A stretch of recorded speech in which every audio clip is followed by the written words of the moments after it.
All right, welcome to another episode of Behind the Seams Prospects Corner. I'm Jared Perkins. I have an incredible guest with me here today, Preston Farr with Royals Review. Preston, how are you doing today? I'm doing good, Jared. I'm doing good. Thanks for having me on. I appreciate it.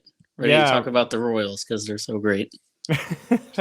Well, I'm really excited to have you on talk about the Royals farm system. We have an incredible interview with a Royals prospect, Peyton Wilson. I'll come after this, but Preston, I want to kick it off with the first question that I ask every person that I have on for the intro. What's the overall state of the Royals farm system for you?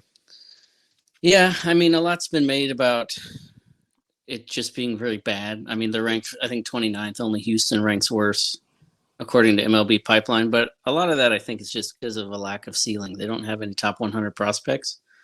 But the more you look at the system, it is pretty well rounded and it's a pretty deep system. They've got, a few pitchers that you're excited about. They've got a few guys from this year's draft, from last year's draft that are really starting to show up as far as position players. So I think it's a deep system, but it's certainly not great. They've got some work to do. Yeah, that's kind of the sense that I've got. I cover the Royals for a little bit, and it's not the same when you had the Mike Moustakases and the Eric Hosmers, and you had like you 6 or 7 guys in the top 100. It's a little bit Right. far from those days. But so speaking of arms, you talked about pitching a little bit and excitement there. Let's talk about the 2021 draft. Right, they went a lot of prep side upside arms with Mazzucato, Kujina, Panzini, a few others. What are your thoughts on some of those arms? I know those kind of aren't the ones that are super performing high, but what are your thoughts there? Yeah, I mean, they're not, it's not like Chandler Champlain where, Yeah. they're dominating this year and you can see the path next year maybe. But I don't think it was ever really going to be that way. We're talking about prep guys versus, Yeah. a college guy out of USC. So I think for where they're at in their pro careers, I'm not like worried. I'm not upset with it. I know Mazzucato struggled with the walks. I know Kudrna is getting, a fair number of strikeouts, but maybe not as many as you'd like. But, a guy like Mazzucato, he just started throwing a slider. So you can see the development happening. And Kudrna gets a ton of swinging strikes. So it's just the strikeouts are going to come over time. So I think for where they were drafted, they've done what you want to see. And I think Yeah. they've done better than, if you look back, guys like Ash Russell, who just really, you never really saw anything. And he had a lot of like off the field stuff, but you didn't really see the development. And you see that with these guys. So they're not top 100 guys, but I think they could be next year in the middle of the year if they start next year and show off, like the slider from Mazzucato, or if Kudrna starts to tick the strikeouts up. The path is there for sure.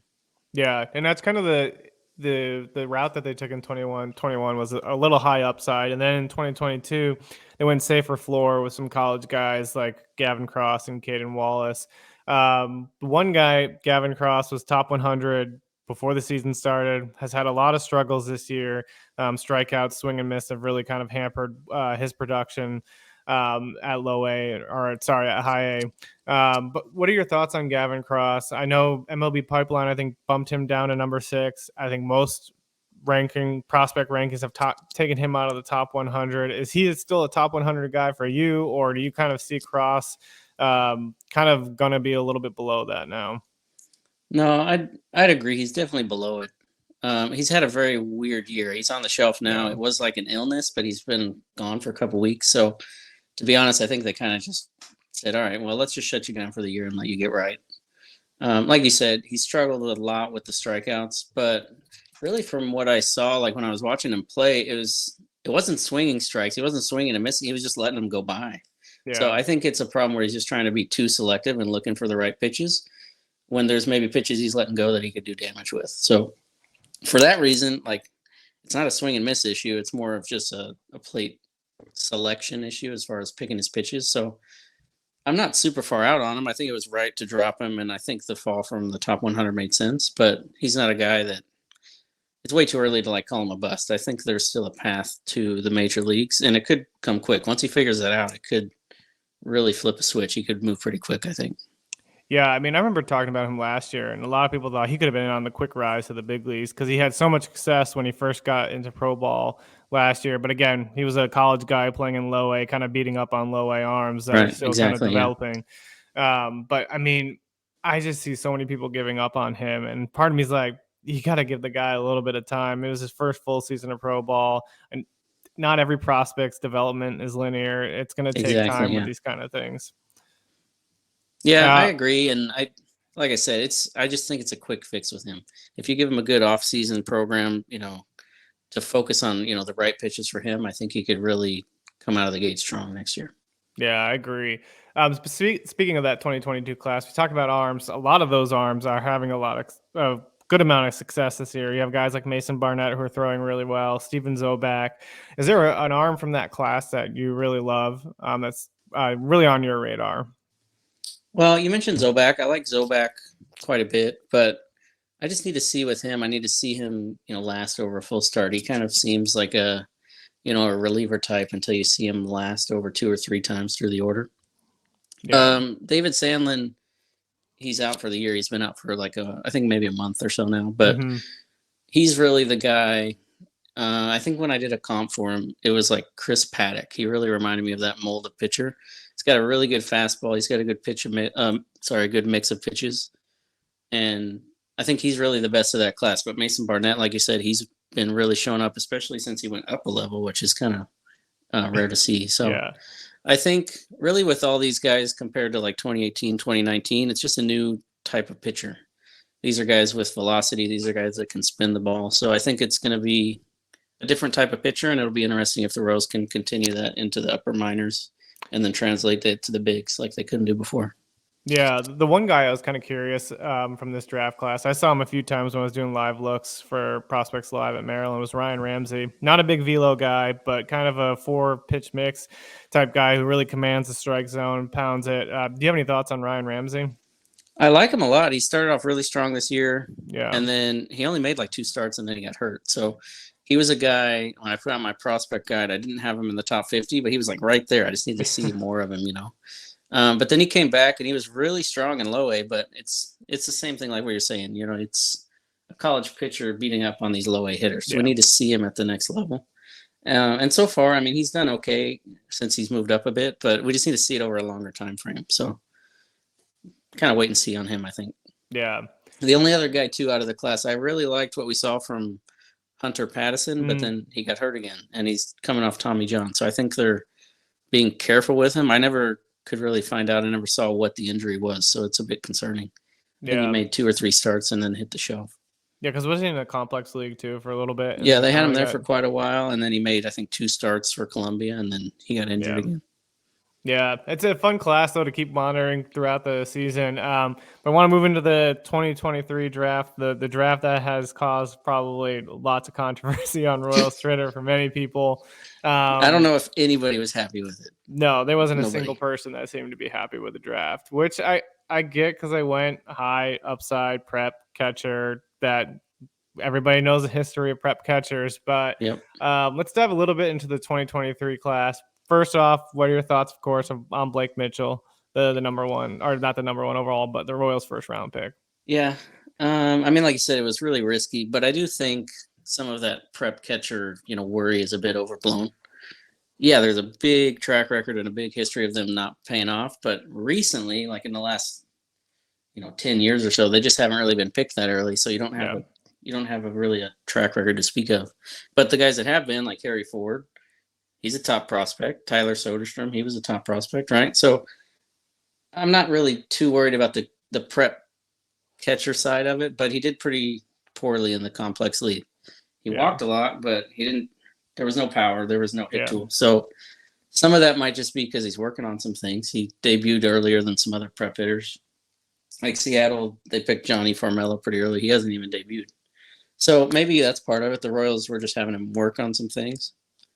But you'd like to see more, like, here's your first overall pick, 8th overall, sorry. Yeah. And he didn't really do anything in the complex league, so I can get the worry, Yeah, and then you see across Twitter all the success Kyle Teal, Matt Shaw, all these college hitters, of course, are having at the lower levels. And but that was always going to happen, though, too, because you're talking about a prep guy versus a college guy. So it's going to take at least 3 years until you even know what he is. So you're going to have to hear about this for Yeah. the foreseeable future. It's like you got to think about like Kyle Teal's been seeing 90 plus in the ACC almost every single weekend that he's playing. So Yeah. like of course he's going to be used to that pitching as soon as he gets into low A and then gets called. Everybody's like, oh, he's moving up to high A. Like of course he is. Yeah, he probably should have started there. Like Yeah, he that's probably just how should it have never goes. been in low A for the first place of the Red Sox. The other guy I want to talk about too from that 2023 class is Blake Walters. That's the guy I'm probably excited about. The Bobby Miller comps have me excited. The fastball is just electric. 2-pitch pitcher right now, but has the upside of really developing a third pitch. What are your thoughts on Walters? Yeah, I'm super excited for him. I think him and Hero Wyatt, same thing. They won't Yeah. debut till next season if they follow that same track that Mazzucato and Kuderna did. But both of them have high velo. Both of them spin the ball really well. So I think they're guys that they'll really hit the ground running, and I think we'll see good things from the start. But it's the same thing as those guys in 2021. You just got to wait and see. It's not going to be 2 years or 3 years. We're talking 4 or 5. Yeah. And the last thing I want to talk about the class too is the college hitters. We talk about college hitters having success at the lower levels. They took guys like Spencer Nivens, Carson Roccaforte, Trevor Werner, all these college bats who are really off to a pretty good start. Oh, and Jared Dickey too is the fourth one I was thinking of that I couldn't remember. Talk about these bats. To me, the one thing that really stuck out is they really followed batted ball data when they looked at a lot of these hitters. That's something I don't think the Royals have quite done in the past, but It's definitely all new.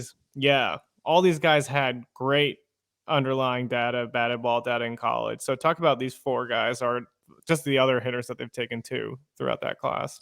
Yeah, I mean they're college hitters and they're playing in low A, so you have to take a lot of the box score with a grain of salt. But they're not swinging and missing. I think the average in the minor leagues this year is like an 18% swing strike rate, and they're all like 10% or lower right now. So Dickey's, he's doing well. Trevor Warner's like second in the entire draft class in home runs. Yeah. In the entire MLB. And then Rockefort, I think, is my favorite of the bunch just because he has all the tools. He's got speed, he's got defense, he's got, the hit tool.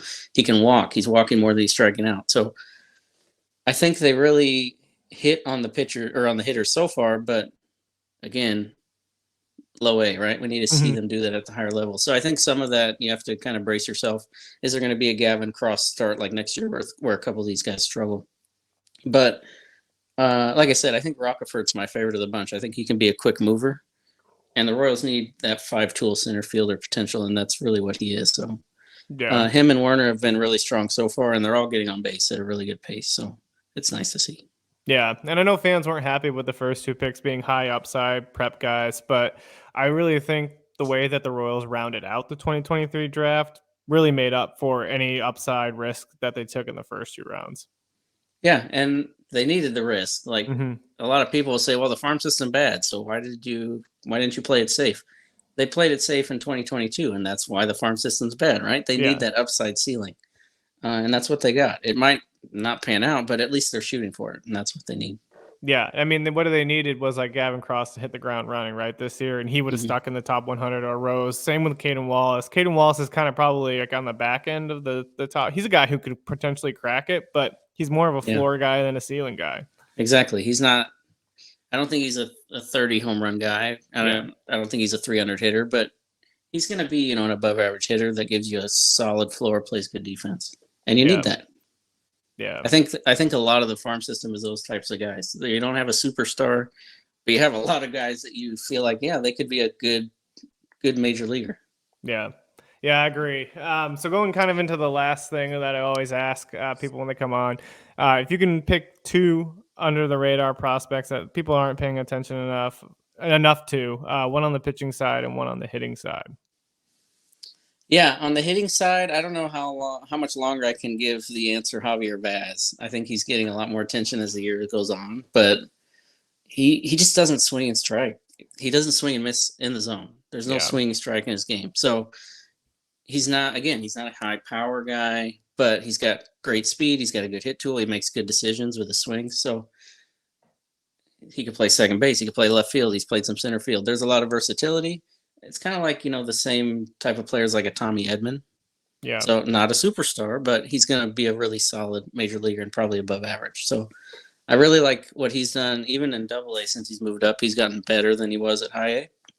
and he's hitting for more power.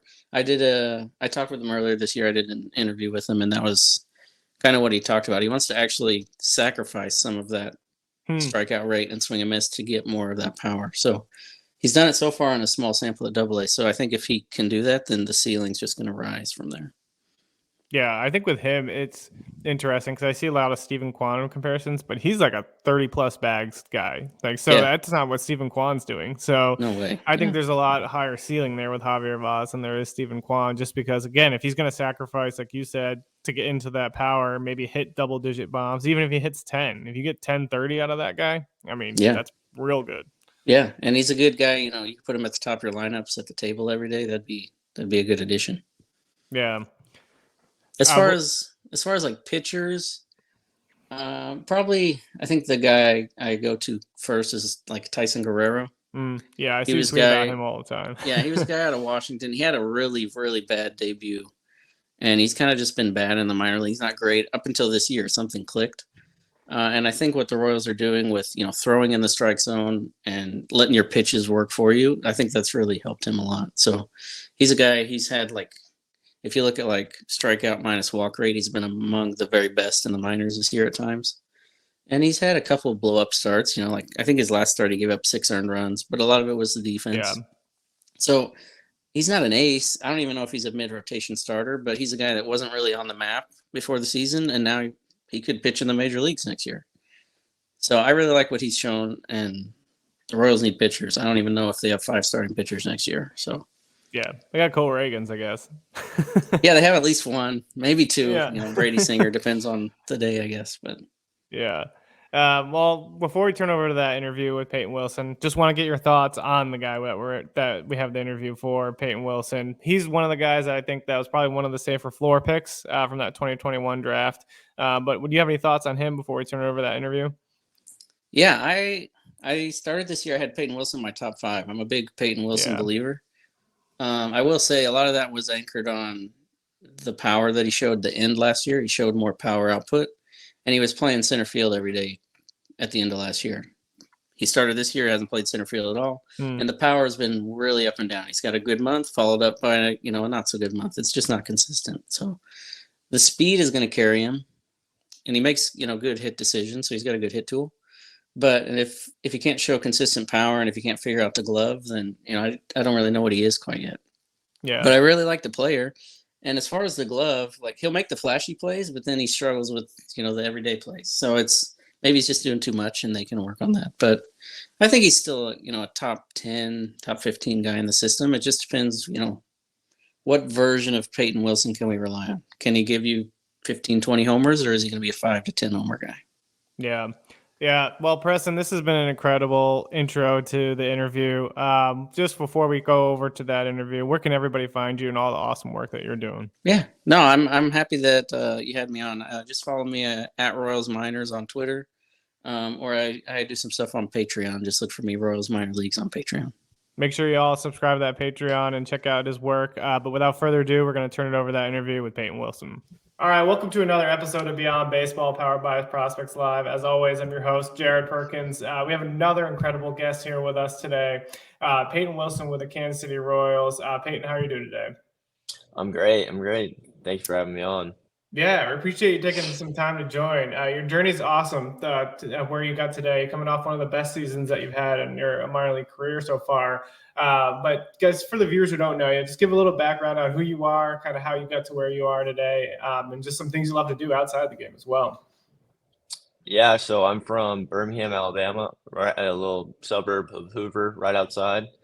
Kind of grew up. Baseball is kind of sports are big in my household. My dad played professional baseball. My mom was a cheerleader at Alabama. My oldest brother, John Parker, played at football at Alabama and then played in the NFL. And my middle brother, Ross, played baseball at Alabama as well and professional baseball. So, my life kind of just circled around sports. I went to my sister's cheerleading competitions as well, not just baseball, football, and everything. So, just household growing up. My vacations were going to play baseball or football or watch my brothers or sister do the same. So, that's just kind of how I grew up, kind of what I was doing. Grew up a big Alabama fan. Was lucky enough to end up going there for 2 years. So it's a dream come true for me to play baseball at Alabama. It's something I always wanted to do, and Yeah. it's been great from there. Got drafted by the Royals after my sophomore year of college, so I was lucky to get selected by them. Such a great organization. It's just about where I'm at right now. Yeah, that's awesome. Talk about being able to play for Alabama, right? Being from Alabama, getting that experience to go play. And then when you play in an SEC school, the atmosphere is just always different, no matter if you're in one of the three major sports. But talk about Yeah. your experience there and what it was like to play. So going to Alabama was always my dream come true. Both my parents are from Tuscaloosa. Mm. My mom's a cheerleader at Alabama. Both my brothers, my sister went to Alabama. Um, but all their spouses went to Alabama. All my friends went to Alabama. I grew up Tuscaloosa's 45 minutes away from where I grew up. So, a lot of my Saturdays were spent in the fall watching football games, and I'm a big East Alabama fan. You'll see. I love just everything about it. It was just a dream come true, and then just to get the experience to play in the SEC, play the best competition in the country for college baseball every weekend just makes it that much better. Makes it harder on yourself, and you learn a lot. And I was only there for 2 years. I wish I could have been there longer in one way, but I'm glad it worked out in the other way as well. So, I have nothing but good things to say about Alabama is what I'm getting at, I guess. Yeah. Yeah. I mean, that the SEC atmosphere is just completely different. I worked baseball operations at the University of Nevada, Reno, and we traveled to Arkansas one year, and it was just like watching the amount of fans that Nevada would get when they sold out. It was pouring rain, and I think they had the same amount of fans like a Nevada sellout game would have at a pouring rain That game. It's just that was insane. Arkansas was my first SEC series, Yeah. and it was packed out, and I think that year we had like 6 or 7 of our starting 9. It was their first SEC game, so we won 16-1 though. So I guess Yeah. we That's a got off a good blowout. start. Yeah, Yeah. it was Yeah. crazy though. It was crazy. That's awesome. I guess the kind of question I dive into now, the experiences that you had at the SEC school at Alabama, being on that big stage, how's that kind of help prepare you as you made that transition to professional baseball? It helps a lot. A lot of people say, and not a lot of people, it's probably a fact that the SEC is best Mhm. competition in college baseball, so you're facing MLB draft guys every position, every Friday, Saturday, Sunday, every week. So, it prepares you a lot in the baseball aspect. But just as far as, you travel a long way in the minor leagues and major leagues, you travel as well, pretty good distance. So, and then just the crowds and the atmosphere. Like you said, talking about Arkansas, I can think Arkansas. I went to LSU as well. It's pretty crazy as well. Just multiple places that some minor league stadiums don't even compare Yeah. to most SEC Yeah. games. So in that aspect, just kind of controlling what you can control on the field. People will be saying stuff that you don't want to hear sometimes. Just kind of gotta let it go in one ear out the other, and things like that. So it really prepares you in different ways for a lot of different things. Yeah, I think that's a lot of things that guys go through, especially when they make that transition to professional baseball. It's like you hear a lot of the outside external noise, but like you got to focus on what you can control, like you mentioned, what's in front of you, because there's always going to be external noises just coming in, trying to kind of pull you in one direction versus the other. So it's awesome to see that you got that experience really help you with that transition as well. Yeah. The other question I have too is you got to experience the Field of Dreams game. So to kind of take us into Yeah. that and how that was, So because that's almost probably like a big league experience as well, just because the crowds are big and you're just having this awesome, really cool opportunity, like a childhood movie probably that you loved growing up. yeah, that was definitely a once in a lifetime opportunity for sure. And like you said it perfectly, they treated us like we were big leaguers. Honestly, Yeah, like we had a full setup. We're in the same. I think the Cubs and the Reds played a couple days after us, and we had the same exact setup they had. So it that's was cool. awesome. They had we had portable locker rooms almost. So it was kind of in a tent, but it was really cool. Everything was set up, and then it was sold out. I think there was 8,000 to 9,000 people there, and which at a minor league game, that's a lot. Yeah, that's huge. And then yeah, it was big, but it was so much fun. Just such a great experience. So me and all my teammates got to experience, and I guess we were just lucky enough to be there. Not everybody's gonna be able to say they played a game at the Field of Dream Stadium, so it was Yeah, really really cool. I was really that's fortunate, awesome. and Yeah, it was awesome. Once in a Yeah. lifetime for sure. Yeah, now as you kind of take all those experiences, kind of headed into the off season, and now we're kicking off another season here. What are some of your goals this year? I know you've had the opportunity to kind of play in some of the big league games in spring training this year, and get that opportunity just kind of get a little bit of a taste of what it might be like. So, kind of, what are some of your goals, and how has this spring training really helped you kind of develop?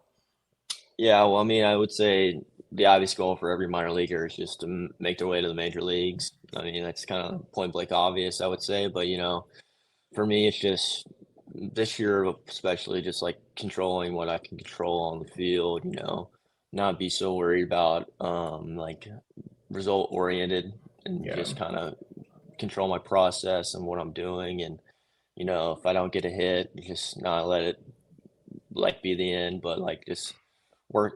I have a more better understanding of what I need to do and what I need to work on this year opposed to last year. So it's a lot easier going in knowing what you need to do and instead of just kind of learn it on the fly. So my goal is just to, like just go out there and play, do what I need to do, and compete as hard as I can, play as hard as I can, and then just let the results take care of themselves.